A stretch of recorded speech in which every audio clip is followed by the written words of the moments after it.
friends, it's Christy Gets Crafty here for Lawnfawn. Today I'm so excited to bring you another card using the Beary Rainy Day stamp set. I've stamped those images in jet black ink on some Spectrum Noir Ultra Smooth Premium White cardstock, and I'm going to be coloring with my Copic markers. So I'm starting with the bears, and for their fur, I decided to go with a lighter brown combo. This is the second card that I've made using this set already, and on the first version, I did a darker brown bear, and so I thought it'd be fun to mix it up. The colors that I chose are E30, E31, and E33. I'm starting with the mama bear and just laying in some shadow wherever I think it should go, like around her little hood, kind of accentuating her muzzle a bit, making that look like it's protruding out, and giving her some shadow under the hem of her jacket on her legs. And then I'm blending that out with the E31, and I'm making sure to catch the edge of that E33 as I blend so I get everything nice and smooth. And then I'm going to fill in with the E30, again catching the edge of that E31 and just pulling that mid-tone toward the lighter space. And then I'm going to move on to my two baby bears. I'm going to color them exactly the same because I want them to look like a little family. The little story in my head is that it's still early spring and these bears are all bored from hibernating all winter long, and they are so ready to run around and play. And even though it's a rainy day, Mama's taken them out to jump in puddles and just have some fun and use up some of that energy.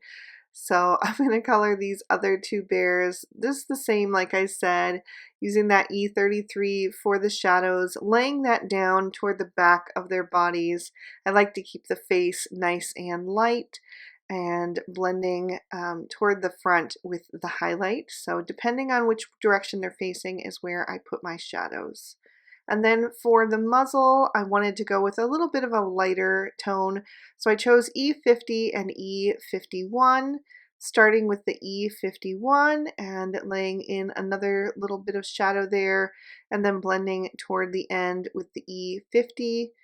And then I did do a second layer on all of my bears just to increase that saturation and smooth out any harsh lines. Then I'm moving on to their raincoats, and I'm using a new to me red combo. It's R14, R17, and R29. So the red combo that I typically use is a bit of a cool toned red, and the R14 and R17 are a warmer red, so I wanted to just use that in contrast with the cooler tones that will be happening in the rest of the card. So I'm starting with that R29 on Mama's jacket, and again just laying in some shadows where her arm is hanging down over the back of her jacket, also accentuating the back of the jacket and the pocket, the back of her hood, where the front of the jacket overlaps the other side there, and I'm going to give her some rain boots to match. I'm blending out the R29 with the R17 as the mid-tone, and I do think that these shades work really nicely together. And then I'm going to fill in the rest with the R14, just filling in any remaining white space except for the buttons. I'm going to carefully go around those so I can leave them white for now and add a little pop of contrast onto her jacket in just a bit. So I'm going to continue filling that in, and also her little boots. And I really do like how these warmer reds complement the brown tones that I used for the bears. I think it gives them a cozy look, even though the rest of the scene is going to be definitely more cool toned. I decided to add a little bit of shading around those buttons to get them to pop. So I just went back in and did that. And then I'm going to color the other two baby bears' raincoats to match. I just wanted a very simple color palette for today.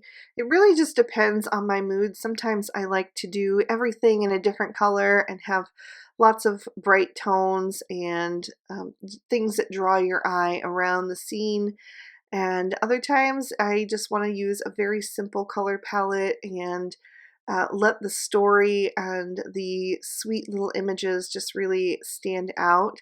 So today I was in more of a simple color palette kind of mood, so I decided to keep everything very consistent, and I think I only ended up using um, 4 main color combos on this card, and then, you know, the couple little accents for like the muzzle and the rosy cheeks, which I'll get to in just a bit.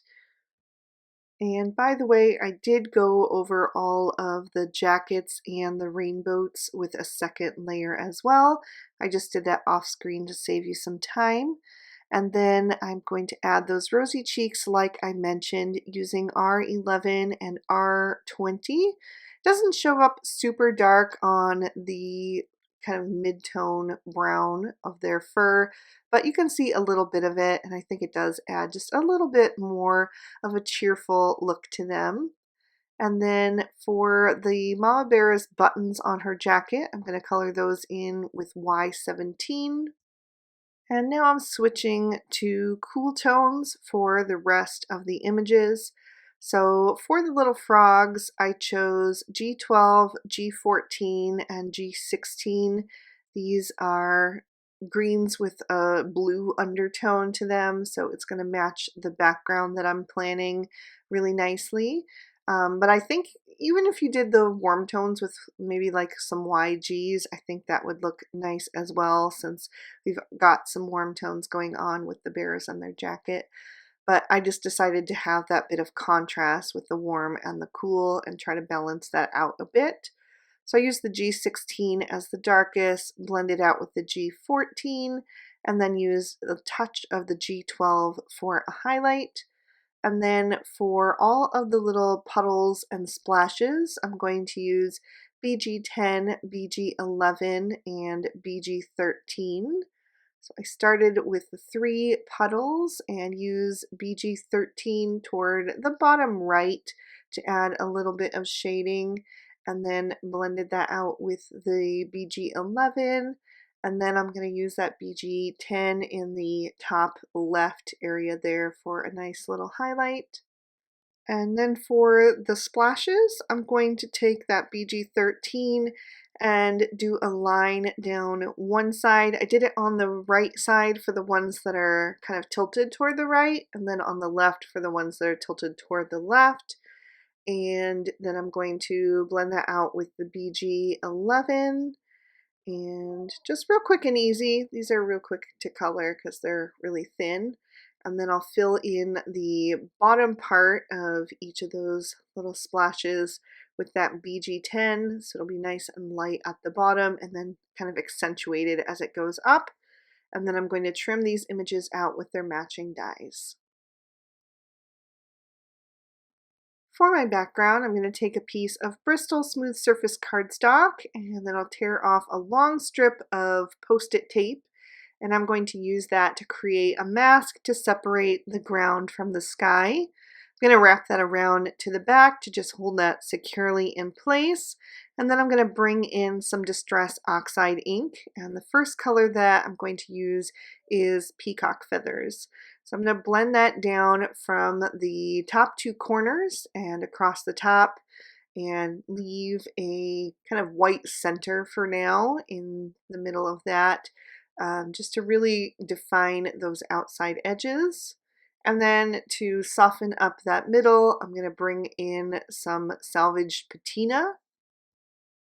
And just like when I'm coloring with my Copics, I like to catch the edge of the previous shade and kind of pull it down into the next one so you get a nice gradient of color as I fill that in. And then I wanted to deepen up the outside edges once again, so I did add a little bit more of that peacock feathers.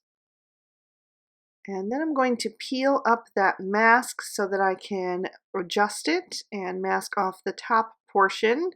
And it's not going to want to stick because that paper is saturated with that ink, but that's why I tear it long enough to wrap around behind, because that little bit that holds it down into place will keep it nice and secure. So then I'm going to bring in that salvaged patina again, because I want there to be a reflection on my sidewalk where there is kind of some standing water, which would reflect the sky. So I'm going to add that. And then I'm going to bring in some hickory smoke to add that sidewalk look, and I'm going to just pull that in from the sides. This is a really soft gray, but it's the only gray that I own, so if you have one that's a little bit darker, that would work as well, I think, but I'm going to get around that in just a minute by adding in some black soot. So once I have that hickory smoke kind of laid in how I want it, and again kind of mimicking the top portion and creating that circular center part, I will go back with some of that salvaged patina and just make that blend a little bit more seamless. And then I'll bring in that black soot like I mentioned. I'm going to be really soft as I lay this ink down because I don't want my sidewalk to look black. I just want it to have some more defined edges. So I'm using a very light pressure as I blend that ink on. And again, I'm doing the bottom and the two sides and leaving that center nice and light. So I'm going to bring that color in. It got a little bit too dark on that right hand side, but I'm going to go back to my hickory smoke to help blend that out a bit and soften it. And that really helps, especially on this Bristol smooth surface cardstock. It has this coating on it that really helps that ink move around a bit. And I went back to my salvage patina one more time, and then I'm going to peel off that mask and readjust it one more time back to the bottom. And there you can see that nice line of separation that clearly defines the sky from the ground. So I'm going to put that tape back on and wrap that around the back, and then I'm going to grab the new rainy day stencil, and I'm going to decide which way I want my rain to fall. I decided I wanted it to come from the top left toward the bottom right. And then I'll take some fairy dust stencil paste. This is mainly clear with a lot of glitter in it, and I think it's going to look really cool for our raindrops. So I'm just taking out a small amount and spreading that across the stencil. Did have to dip back in for a little bit more, just to make sure that that was completely covered in all the corners. So I'm going to smooth that out really nicely, and then I'll lift that up and you can see all of those gorgeous raindrops have that sparkly texture to them. So I'll peel off that mask for the last time, and then I'm going to run and clean my stencil real quick. You want to clean that off really quickly because if that paste dries on there, it's going to ruin your stencil. So now I'm ready to add in some pattern paper, and I'm going to use one of the sheets from the new Flower Market 6x6. I'm going to use this gray stripe. Then I trimmed down my focal panel with the largest of the small stitch rectangle stackables and the pattern paper with the largest of the outside in stitch rectangle stackables.